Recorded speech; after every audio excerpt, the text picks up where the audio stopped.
Hello दोस्तों, जो आपके लिए जीएनएम फर्स्ट ईयर का बिहेवियर साइंस का क्वेश्चन पेपर लेके आए हैं। तो इससे पहले जो नए हो वीडियो को लाइक कर दीजिएगा, सब्सक्राइब कर दीजिएगा व बेल आइकन को दबा दीजिएगा ताकि हर वीडियो का लेटेस्ट नोटिफिकेशन सबसे पहले आपको मिलता रहे।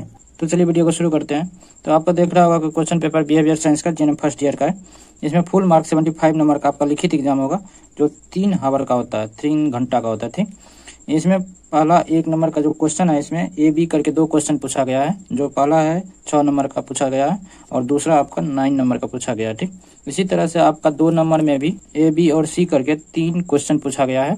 जो पहला 3 नंबर का है, बी का 5 नंबर का और सी का 7 नंबर का है। ठीक, तो अब तीसरा क्वेश्चन देखते हैं। तीसरा में आपका है right short note on any 3, किन्हीं 3 पर संक्षिप्त टिप्पणी लिखे।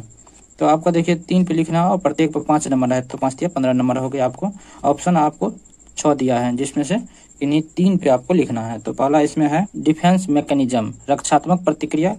बी में आपका सोशलाइजेशन, समाजीकरण। और सी में है आपका जुवेनाइल डिलिंक्वेंसी, बाल अपराध। उसके बाद डी में आपका टाइप ऑफ अटेंशन, ध्यान के प्रकारों को लिखें। उसके बाद है ई में आपका है पर्सनालिटी, व्यक्तित्व। और एफ में आपका फंडामेंटल राइट, मौलिक अधिकार। ठीक, आपको क्लियर हो गया होगा 3 नंबर का। उसके बाद आपका चौथा नंबर का क्वेश्चन है choose right and wrong in the following statements, यानी निम्नलिखित में से सही व गलत का चयन करने बोल रहा है। तो आपको इसमें से कौन सही ट्रू है या कौन फॉल्स है आपको लिखना पड़ेगा। ठीक, तो पहला इसमें लिखा है character is an inborn quality, मतलब चरित्र एक जन्मजात गुणवत्ता है। तो ये आपका क्या हो गया, ट्रू हो गया। यानी करेक्टर जो आपके हैं माता पिता से ही मिलते हैं, तो ये आपका इनबॉर्न क्वालिटी हो गया। ठीक, तो ये आपका क्वेश्चन ट्रू है। ठीक, तो इसको लिखेंगे ट्रू। उसके बाद आपका है learning is a passive process, सीखना एक निष्क्रिय प्रतिक्रिया है। तो सीखना एक एक्टिव प्रोसेस होगा, न कि पैसिव प्रोसेस। तो इसका आंसर आपको फॉल्स हो जाएगा। ठीक, फॉल्स। लर्निंग क्या है, एक्टिव प्रोसेस होता है, न कि पैसिव प्रोसेस, एक्टिव प्रोसेस होता है। ठीक, आपको क्लियर हो गया होगा। उसके बाद आपका तीसरा है family is the basic unit of society, परिवार समाज की मूलभूत इकाई होती है। तो ये आपका क्या हो गया, ट्रू हो गया।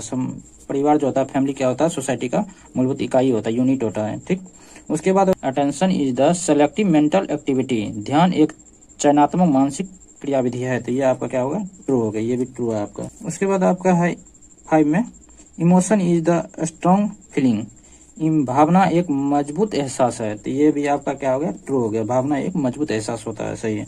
उसके बाद है छठा आपका है सिगमंड फ्राइड डेवलप्स साइकोलाइसिस थ्योरी, बोला सिगमंड फ्राइड ने मनोविश्लेषण सिद्धांत बताया।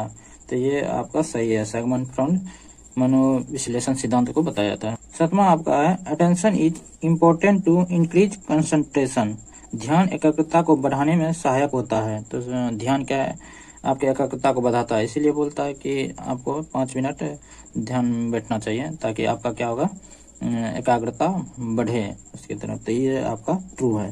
ठीक, उसके बाद चलिए 8वां देखते हैं fear is the type of emotion, भय एक प्रकार की भावना है। ये आपका ट्रू हो गया, भय एक प्रकार का भावना होता है। ठीक, उसके बाद 9th आपका है personality is the sum total of इनेट and acquired disposition, व्यक्तित्व जन्मजात और अर्जित प्रतिक्रिया का योग होता है। तो ये सही है आपका। व्यक्तित्व जो होता है जन्मजात और अर्जित प्रतिक्रिया का योग होता है, जो आपने अर्जित किए हैं और जो जन्म से मिला है, दोनों का योग होता है व्यक्तित्व। उसके बाद आपका 10th है repetition is a method to test memory, दोहराना स्मृति जांचने में काम आती है। तो दोहराना आपका क्या है, स्मृति जांचने में काम आता है। ये भी आपका ट्रू हो गया 10th। आप बार बार जो पढ़ते हैं किसी को तो क्या होता है, ये याद होता है ज़्यादा देर तक के लिए। तो ये आपका सही है। ठीक, उसके बाद आपका 11th है storage is called short term of memory, संग्रहण अल्पकालीन स्मृति को कहते हैं। तो ये आपका क्या हो गया, फॉल्स हो गया। संग्रहण जो आप करते हैं ज़्यादा, तो उसको क्या करते हैं, ज़्यादा देर तक याद करना कि अल्पकालीन तक। तो ये आपका फॉल्स हो गया। अगला 12th नंबर में है आपका August Comte is the father of modern sociology, मतलब अगस्ट कम्पटा आधुनिक समाजशास्त्र के जनक है। तो यह आपका फॉल्स हो गया, क्योंकि देखिए अगस्ट कम्पटा को फादर ऑफ सोशियोलॉजी बोला जाता है, ना कि मॉडर्न सोशियोलॉजी बोला जाता है।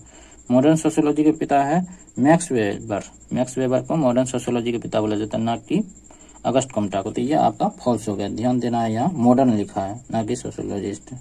यदि एबल सोशोलॉजिस्ट ले तो फादर ऑफ सोशोलॉजिस्ट, तो हो जाएगा अगस्त कम्पटस ट्रू हो जाता है। ये मॉडर्न लिखा तो ये क्या होगा आपका फॉल्स हो जाएगा। ठीक,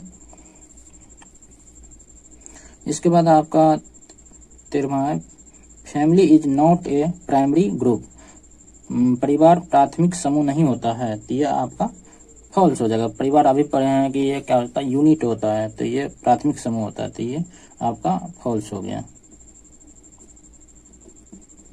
उसके बाद आपका है a mentally health person have the ability to make adjustment, मानसिक रूप से स्वस्थ व्यक्ति अपनी समायोजन क्षमता को बनाए रखता है, तो यह आपका क्या हुआ ट्रू हो गया। जो आप मानसिक रूप से स्वस्थ होगा वो क्या होगा समायोजन क्षमता को बनाए रखेगा, तो ये आपका ट्रू हो गया। ठीक, उसके बाद 15वां hallucination are the imaginary precipitation, माया काल्पनिक अनुभूतियां हैं, तो ये आपका क्या है ट्रू हो गया, माया काल्पनिक अनुभूतियां होता है।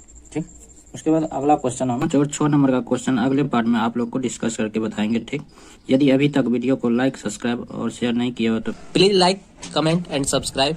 Thank you guys.